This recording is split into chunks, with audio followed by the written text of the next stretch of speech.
तुम्हाला दोन आकृत्या दिल्या आहे आणि दोन्ही आकृतींचं क्षेत्रफळ सारखं आहे असं म्हणतं. हा, किंवा एक रेक्टँगल आहे एक स्क्वेअर आहे. हा, एक आयत आहे आणि एक चौरस आहे. दोन्हीचं क्षेत्रफळ सारखं आहे असं समजा तुम्हाला म्हटलं. दोन्हीचं क्षेत्रफळ 16 आहे. आयताचं क्षेत्रफळ 16 आहे आणि चौरसाचे क्षेत्रफळ 16 आहे. आता मला सांगा तुम्ही दोन्हीची परिमिती सारखी असेल का? बघायची असते की नाही? हा, आपल्याला वाटेल ना असं दोन्हीचं क्षेत्रफळ सारखं आहे म्हणजे दोन्हीची परिमिती सुद्धा सारखी असायला पाहिजे. बघू.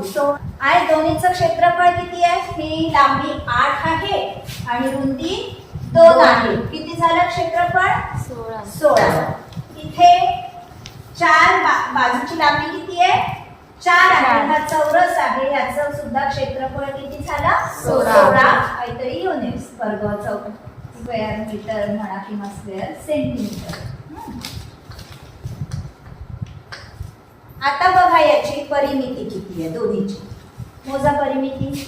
ही 8, 8 दुने 16, हे 2 आणि 2 4, 16 आणि 4 20. किती आली परिमिती?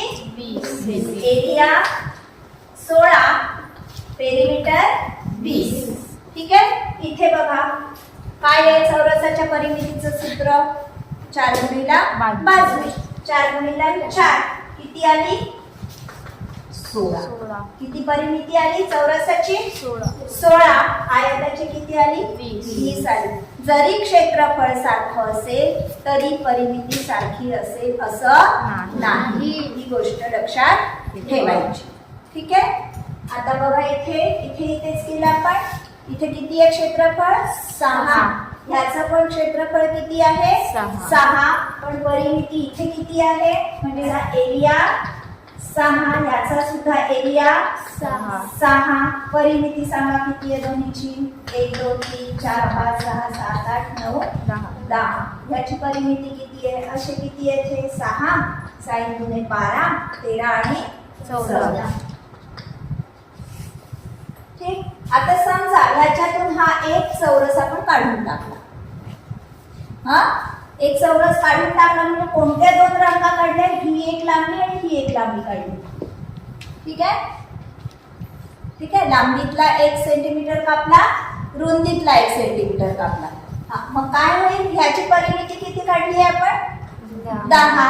आपण एक चौरस कमी केला तर परिमिती आपली वाढते की कमी होते ते बघू आपण. मोजा. 1 2 3 4 5 6 7 8 9 10. परिमिती आपली तेवढीच राहिली जरी आपण एक कमी केला तरी. कशामुळे? हा इकडे आला, हा इकडे आला. बरोबर आहे? आलं लक्षात? याची परिमिती किती होती? 10. समजा इथे मी एक चौरस आहे इथे काढला तर तेवढंच राहिलं, वाढवला तर काय झालं बघू. हा, काय झाली याची परिमिती? बघा. याची पूर्ण 10 होती. हा, 10 मधला हा एक काढावा लागेल आपल्याला कारण हा आत गेला. आपल्याला परिमिती म्हणजे काय? फक्त बाह्य कडा. कोणत्या कडा घ्यायच्या?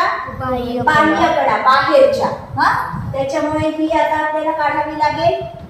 म्हणजे ही किती राहिले आता? 9 10 11 12.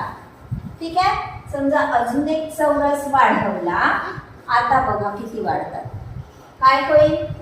1 2 3, हे वरचे किती? 4, 4 आणि 4 8 9 10 11 12. ठीक आहे. अशा पद्धतीने आपल्याला परिमितीच्या काही ह्या गोष्टी लक्षात ठेवायच्या आहेत. हा, म्हणजे 1 स्क्वेअर कमी केला म्हणजे 1 नीच कमी होईल असं नाही. हा, किंवा कुठला कमी केला ह्याच्यावर सुद्धा अवलंबून आहे. व्हिडिओ आवडल्यास नक्की लाईक, शेअर आणि कमेंट करा. आणि हो, सबस्क्राईब केलं नसेल तर अवश्य सबस्क्राईब करा म्हणजे मी नवीन अपलोड केलेल्या व्हिडिओजचे तुम्हाला नोटिफिकेशन्स मिळतील. धन्यवाद.